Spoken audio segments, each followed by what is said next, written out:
Speedometeret viser 65, han kører igennem indre by. Asfalten er våd, han spænser forholdsvis ny.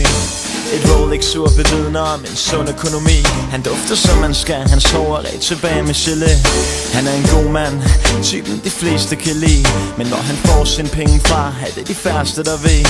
Det er det hurtige liv, livet i overhalingsbanen. Der hvor folk kommer og går, der hvor man sjældent ser hinanden. Der hvor de allerstørste drømme bliver til virkelighed. Der hvor nogen når skyerne, og andre falder ned. Der hvor han mistede fodfæstet og kom ud i noget rod. Der hvor han havnede i et spil, som han aldrig helt forstod. Gaderne bliver mindre nu, han scorer for sin yndlingssang. Halvtømt flaske vodka under sædet ved siden af ham. Et ekstra tryk på speederen, han ser ikke for godt ud. En tår triller ned af venstre kind i takt med regnen på hans rod.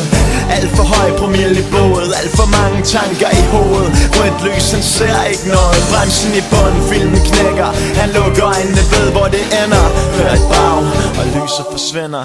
Helt normal dag, helt specielt liv, der forsvinder på et øjeblik. Men jeg tror på, at når et lys slukker, så tændes der et nyt. Helt normal dag, helt specielt liv, der forsvinder på et øjeblik. Men jeg tror på, at når et lys slukker, så tændes der et nyt. I dag har hun det faktisk næsten helt godt. Hun er selv overrasket, for i så lang tid har hendes liv været helt fucked. Siden hendes mand forlod hende for et par år siden, hvor hun blev vraget for en yngre kvinde. Men i dag dufter alt anderledes, et lysere humør, så hun får en manikyre og går til frisøren. Og da hun forlader shoppen, ringer hendes mobil til hendes datter, der har noget fantastisk at fortælle. Så de mødes i Kongens Have og omfavner hinanden, for mor og datter har virkelig savnet hinanden. Og fra bænken under træerne på alene beslutter de sig for at snakke videre på caféen. Og de går ud af porten og ud på gaden, og de er tæt omslynget, for der er koldt i købstaden. Og datterens kæreste ringer, han slutter sig til dem, og hun føler sig helt ung igen, og hun går der i midten. De er næsten ved caféen, da hun møder en veninde, og siger til de andre, de bare kan vente derinde.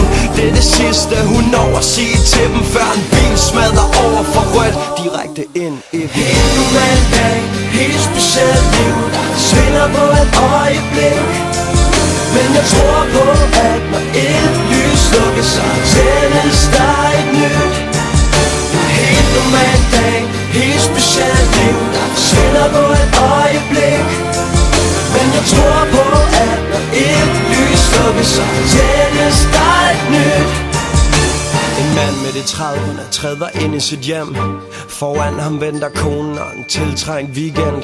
Hans ansigt bærer præg af, at hans profession er hård. Han er faldgræder på 10. år. Han sætter sig ved middagsbordet og virker virkelig træt. Han rører ikke sin vin og nipper kun til sin yndlingsret. Hun spørger ham forsigtigt, skat, er der noget galt? Han kigger ned og mumler, alt er vel helt normalt. Men hun kender ham for godt, så hun spørger ham igen. Og denne gang bryder han sammen og siger med grød i stemmen: et forfærdeligt uheld, 3 døde, en bil i brand, ung mand, hans kæreste og deres ufødte barn. Hun rejser sig op, hun holder om ham og trøster ham, for hun kan mærke, at det har virkelig rystet ham. Men pludselig afbrydes de af en barnestemme, der siger: mor, hvorfor græder far? Far, se her. De vender sig om, og de kan ikke lade være at smile. Der står deres 5-årige søn med maling over det hele. Han har en tegning i hånden, han siger: far, du må få den. Den forestiller deres familie og en sol, der skinner på dem. Helt normal dag, helt specielt liv, der forsvinder på et øjeblik.